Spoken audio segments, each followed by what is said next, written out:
दोस्तों, तो आज की वीडियो में जानेंगे यूपीएससी मेंस जिस पेपर इंडियन सोसाइटी के क्वेश्चन कैसे आते हैं। और यूपीएससी मेंस 2024 में टोटल 9 क्वेश्चन आए थे 110 नंबर के। तो देखेंगे लोग क्वेश्चन कौन कौन से है, किस तरह से पूछे जाते हैं। तो पहला क्वेश्चन है, छोटे शहरों की तुलना में बड़े शहर अधिक प्रवासियों को क्यों आकर्षित करते हैं? विकासशील देशों की स्थितियों के आलोक में इसकी विवेचना कीजिए। तो ये 150 शब्दों में लिखना है। 10 नंबर का क्वेश्चन है। तो भारत में आप लोग इंट्रोडक्शन लिख सकते हैं लोग।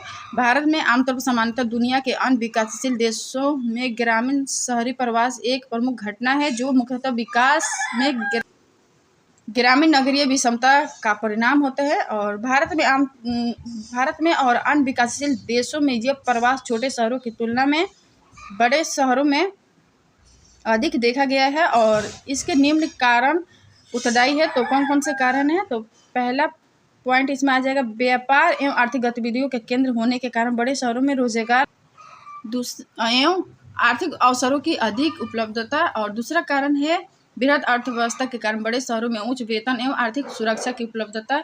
और नेक्स्ट कारण, बड़े शहरों में स्वास्थ्य, शिक्षा आदि आधारभूत सेवाओं की गुणवत्तापूर्ण उपलब्धता। और बड़े शहरों में आधारभूत संरचनाओं एवं सेवाओं, परिवहन, बिजली, संचार आदि की उपलब्धता के कारण निवेश में वृद्धि एवं विकास की अत्यधिक संभावना। और बड़े शहरों में आधुनिक पश्चिमी संस्कृति एवं चमक दमक का आकर्षण, बड़े शहरों में अधिक समानता युक्त संबंधों में कार्य करने का अवसर। और लास्ट में आप लोग कंक्लूजन लिख सकते हैं। उपरोक्त विवेचना से स्पष्ट है कि भारत एवं अन्य विकासशील देशों में बड़े शहरों की ओर प्रवास की दर अधिक है। इस स्थिति के लिए इन देशों में वित्त के अभाव के साथ साथ अपर्याप्त विकास नीतियां एवं उनका क्रियान्वयन प्रमुख रूप से उत्तरदायी रहा है। उपरोक्त कमियों को दूर करके संतुलित विकास द्वारा इस प्रवास को नियंत्रित एवं संतुलित किया जा सकता है। और दूसरा क्वेश्चन है, जनसांख्यिकीय डेमोग्राफिक की अवधारणा क्या है और क्या यह दुनिया ऐसी स्थिति की ओर अग्रसर है? विस्तार से बताइए। तो ये भी 10 नंबर के क्वेश्चन है।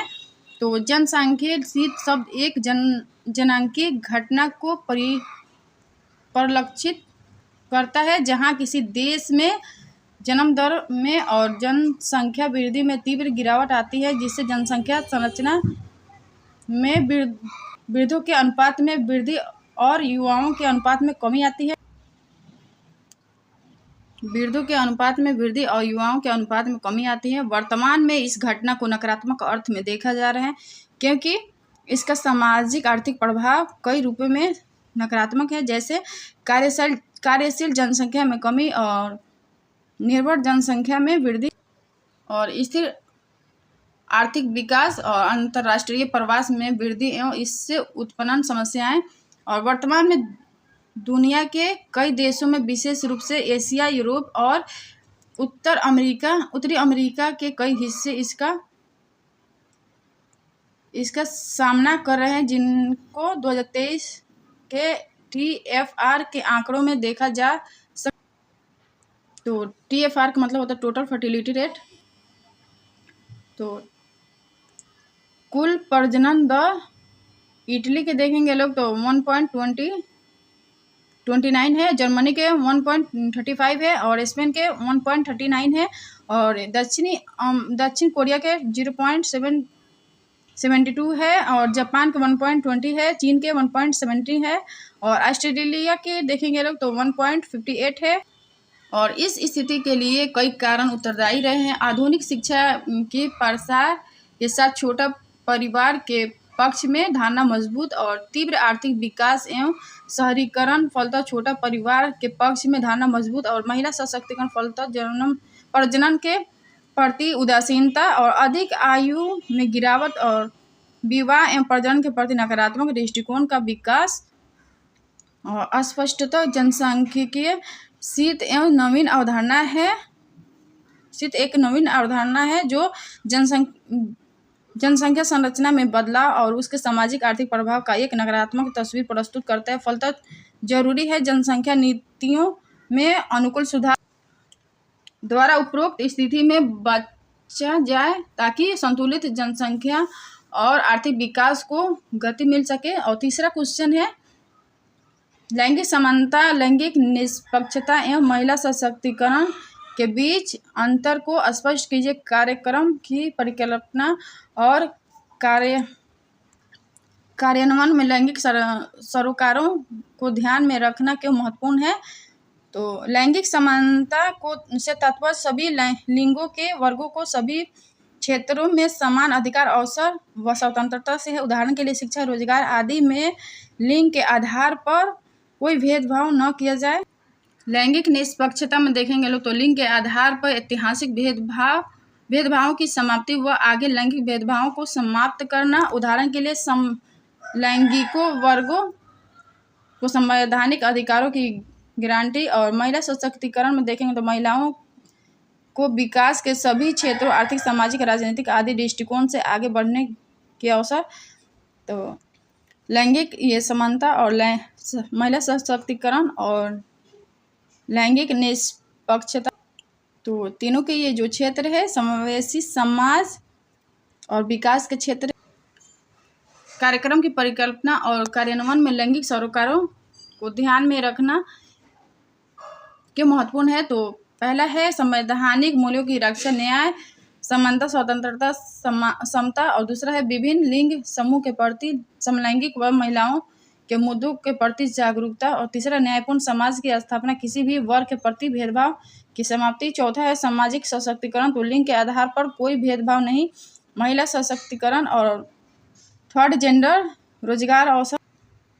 और पांचवा पॉइंट सतत व समावेशी विकास, सबका साथ सबका विकास, सतत व समावेशी विकास जैसे सबका साथ सबका विकास। अतः कहा जा सकता है कि यदि हमें 2047 तक अमृतकाल मिशन व विकसित भारत के लक्ष्य हासिल करने हैं तो एक न्यायपूर्ण समाज की स्थापना करनी होगी।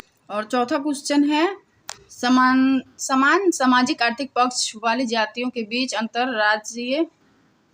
अंतरजातीय विवाह कुछ हद तक बढ़े हैं, किंतु अंतरधार्मिक विवाहों के बारे में यह कम सच है। विवेचना कीजिए। तो भारत में विवाह संबंधी निषेध का नियम एक प्रमुख परंपरागत घटना रही है, जिसमें जाति बहिर्विवाह निषेध तथा धर्म बहिर्विवाह निषेध प्रमुख रहा है। आधुनिकीकरण के वर्तमान दौर में विवाह संबंधी निषेध के नियम कमजोर हुए और विशेष रूप से समान सामाजिक आर्थिक स्थिति वाली जातियों के बीच अंतर जातीय विवाह में वृद्धि हुई है, परंतु अंतरधार्मिक विवाह की घटना बहुत ही कम है।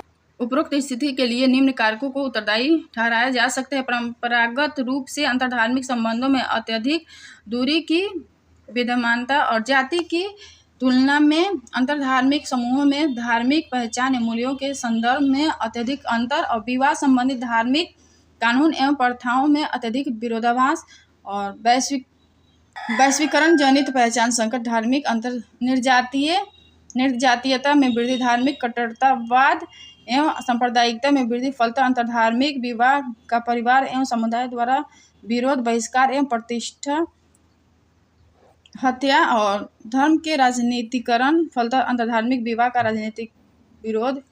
शिक्षा के प्रसार द्वारा तार्किक, वैज्ञानिक एवं आधुनिक दृष्टिकोण का विकास करके तथा एक समरस एवं बहुधार्मिक समाज का निर्माण करके अंतरधार्मिक विवाह को सामान्य बनाया जा सकता है।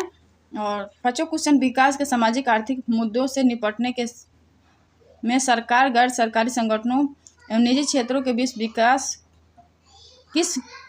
किस प्रकार सहयोग सर्वाधिक उपयोगी होगा। तो आप लोग इंट्रोडक्शन लिख सकते हैं। भारत में स्वतंत्रता के बाद सामाजिक न्याय संयुक्त विकास के लक्ष्य को स्वीकार किया गया और राज्य के नेतृत्व में मिश्रित मॉडल के तहत प्रयास शुरू किया गया, परंतु 1980 तक आते आते यह प्रयास अपेक्षित लक्ष्य से कम रहा। फलतः मुख्य रूप से 1991 के बाद विकास की प्रक्रिया में निजी क्षेत्र, गैर सरकारी संगठन एवं अन्य एजेंसियों की भूमिका बढ़ाने पर बल दिया गया। भारत में सामाजिक आर्थिक विकास में सरकार, निजी क्षेत्र एवं एनजीओ की भूमिका।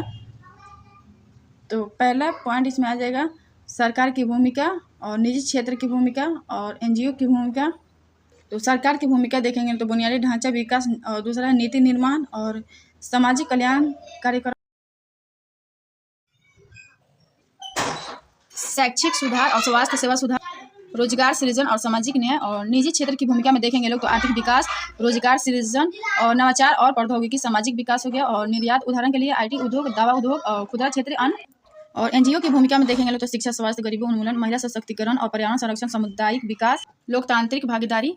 और निश्चित रूप से भारत के सामाजिक आर्थिक विकास में इनकी भूमिका बहुत महत्वपूर्ण है, परंतु इनकी भूमिका को सफल बनाने के लिए इनके मध्य समुचित पारस्परिक सहयोग आवश्यक है। इनके बीच सहयोग का सर्वाधिक उपयोग मॉडल को निम्न रूप में देखा जा सकता है। तो पहला पॉइंट है विनियमन के साथ निजी क्षेत्र की भूमिका में वृद्धि, दूसरा है पीपीपी मॉडल को प्रोत्साहन, और तीसरा पॉइंट है विनियमन के साथ एनजीओ की भूमिका में वृद्धि और निश्चित रूप से विकास के सामाजिक आर्थिक मुद्दों से निपटने में तीनों के मध्य सहयोग का उपरोक्त मॉडल सर्वाधिक उपयोगी होगा, परंतु हितों का टकराव के कारण कई चुनौतियां भी उत्पन्न होगी, जिनको दूर करके ही उत्पादक सहयोग से संतुलित विकास के लक्ष्य को प्राप्त किया जा सकता है।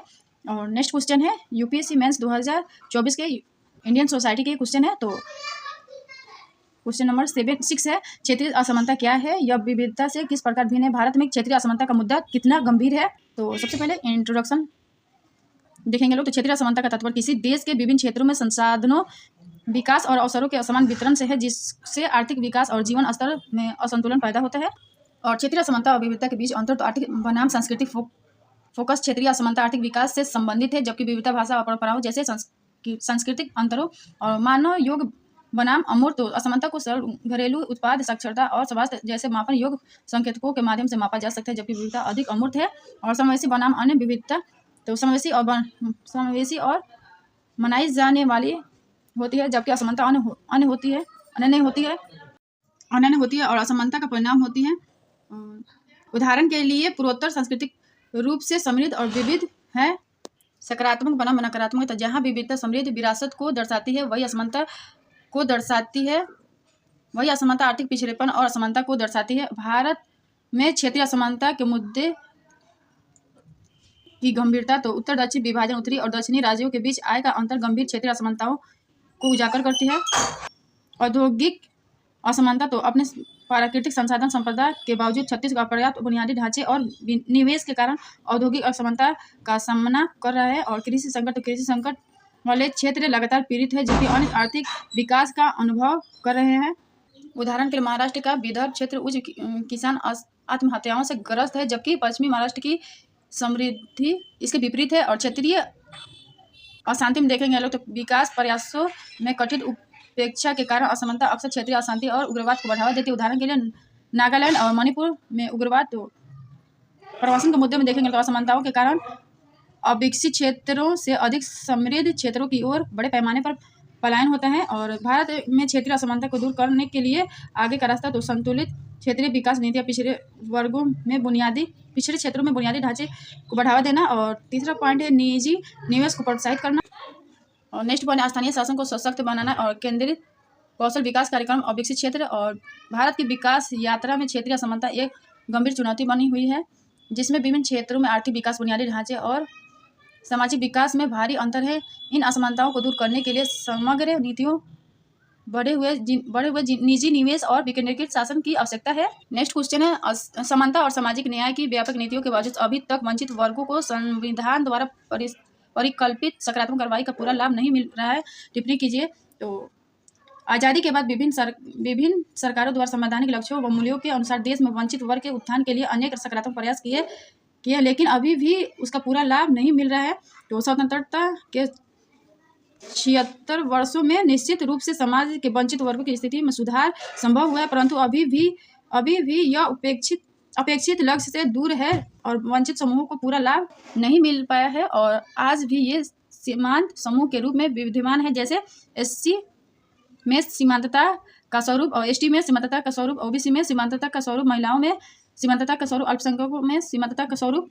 और समानता और सामाजिक न्याय की व्यापक नीतियाँ कौन कौन से हैं? तो भारतीय संविधान मूल अधिकार और नीति निर्देशक तत्व और शिक्षा का अधिकार और स्वास्थ्य, आयुष्मान भारत योजना, आरक्षण एससी एसटी ओबीसी और ईडब्ल्यूएस, स्थानीय स्वशासन, पंचायती राज, मानवाधिकारों का संरक्षण NHRC न्याय व्यवस्था, PILN लोक अदालत और कल्याणकारी योजनाएं और मनरेगा, PM गरीब कल्याण योजना। वंचित वर्गों को संविधान द्वारा परिकल्पित सकारात्मक कार्रवाई का पूरा लाभ न मिलने के कारण कौन कौन से है? तो पहला है शिक्षा और जागरूकता का अभाव। तो वंचित वर्ग अपने अधिकारों व प्रावधानों के बारे में अनजान है, उसके पास सूचना का पहुंच नहीं हो पाता है। उदाहरण के लिए ग्रामीण क्षेत्रों में मनरेगा रोजगार में वंचित वर्ग को रोजगार नहीं मिल पाता है। सरकारी सब्सिडी की जानकारी का अभाव।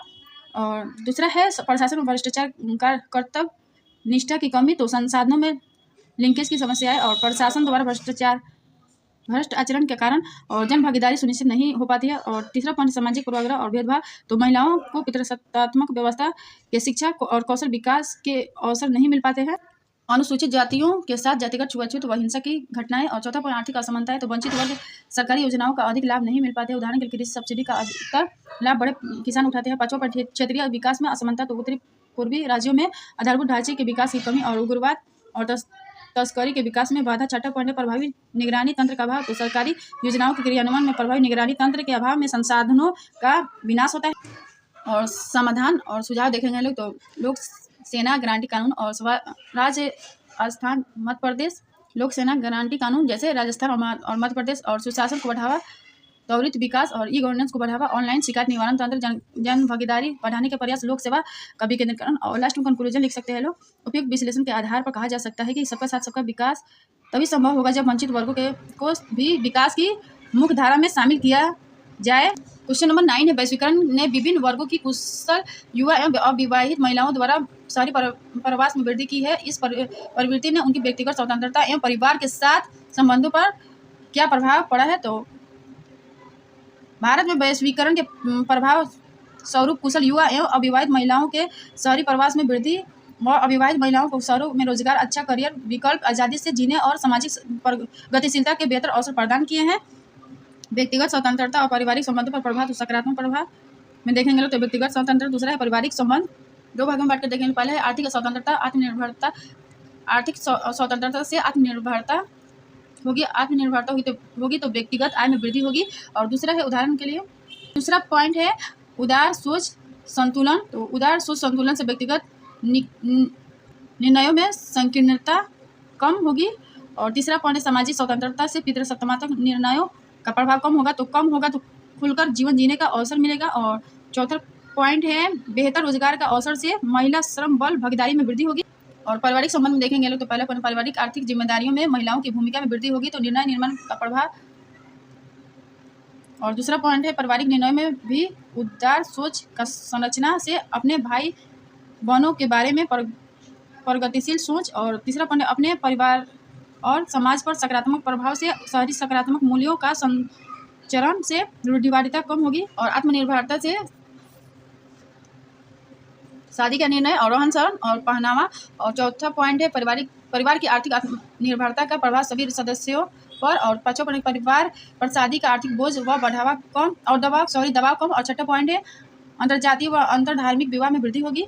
और नकारात्मक प्रभाव में देखेंगे तो पहले है व्यक्तिगत स्वतंत्रता, दूसरा है परिवार। तो विवाह में देरी और एकल परिवार पर बल और शहरी क्षेत्रों में महिलाओं के खिलाफ यौन हिंसा आदि में वृद्धि से व्यक्तिगत स्वतंत्रता के लिए खतरा। और परिवार संस्था पर खतरा, संयुक्त परिवार पर खतरा। और परिवार हमेशा इस नकारात्मक सोच से ग्रसित रहते हैं कि उनकी लड़की के साथ कुछ गलत न हो जाए। और मानसिक समस्याएं व अकेलापन से जीवन के समक्ष खतरा। और सोशल मीडिया साइबर क्राइम में वृद्धि से व्यक्तिगत जीवन प्रभावित होगी। और परिवार के सदस्यों पर भी नकारात्मक प्रभाव पड़ेगा और रूढ़िवादी मूल्यों को बढ़ावा।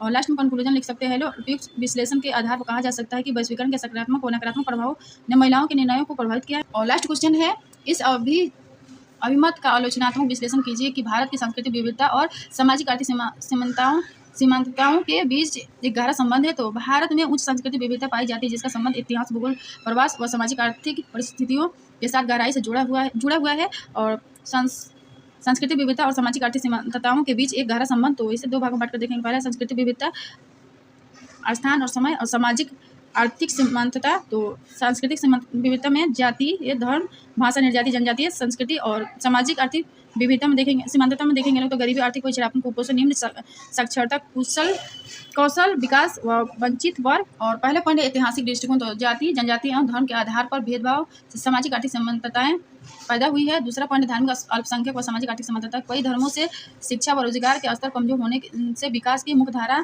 से पिछड़े नजर आते हैं। और उदाहरण के लिए भारत में मुस्लिम समुदाय की औसत आय, शिक्षा और रोजगार के अवसरों में कई बार अन्य प्रमुख समुदायों की तुलना में कमी पाई जाती है। तीसरा पॉइंट है जातिगत भेदभाव व सामाजिक आर्थिक समानता, तो अनुसूचित जाति, जनजाति व पिछड़ा वर्ग के समूहों के साथ भेदभाव आज भी उन्हें सामाजिक आर्थिक रूप से आगे बढ़ने से रोकता है। नेक्स्ट है भौगोलिक जाति जटिलताएं व सामाजिक आर्थिक समानता, तो उत्तरी पूर्वी भारत में आधारभूत ढांचे के अभाव के कारण विकास कार्यों में बाधा आती है तथा उत्तर पूर्वी भारत में निर्याती विविधता उच्च है, जहां अक्सर उनके आपसी टकराव के कारण कई सामाजिक आर्थिक संकट पैदा होते हैं। और पांचवा पॉइंट है आदिवासी समुदाय समानताएं, आदिवासी समुदाय और समानताएं, तो झारखंड और छत्तीसगढ़ में आदिवासी समुदाय संसाधन समृद्ध क्षेत्र में रहते हैं कि संसाधनों का लाभ स्थानीय लोगों को नहीं मिल पाता है, अपितु विस्थापन आदि कारण उनके समक्ष कई संकट पैदा होते हैं। और सांस्कृतिक विविधता व सामाजिक आर्थिक सशक्तिकरण के मत सम्मत, तो मुंबई, महाराष्ट्र व गुजरात व्यापारी उच्च वर्ग सांस्कृतिक विविधता उनके लिए सामाजिक आर्थिक रूप नए अवसर प्रदान करते। उदाहरण के लिए पारसी व जैन समुदाय, दक्षिण भारतीय सांस्कृतिक विकास के अनेक अवसर उपलब्ध हैं। भारतीय संविधान के सकारात्मक प्रयासों से विभिन्न वर्गों का उत्थान और शहरों में मिश्रित संस्कृति ने भेदभाव को कम, सभी वर्गों को विकास के सभी आयामों में आगे बढ़ने के अवसर प्रदान किए हैं। और लास्ट में कंक्लूजन लिख सकते हैं, अतः कहा जा सकता है कि हमारी सरकार द्वारा संवैधानिक मूल्यों के अनुसार समावेशी विकास के अनेक प्रयास किए जा रहे हैं जो सभी वर्गों के विकास को मुख्यधारा के साथ जोड़ रहे हैं। अगर वीडियो पसंद है तो like, share, comment and subscribe कर दीजिएगा। Thank you.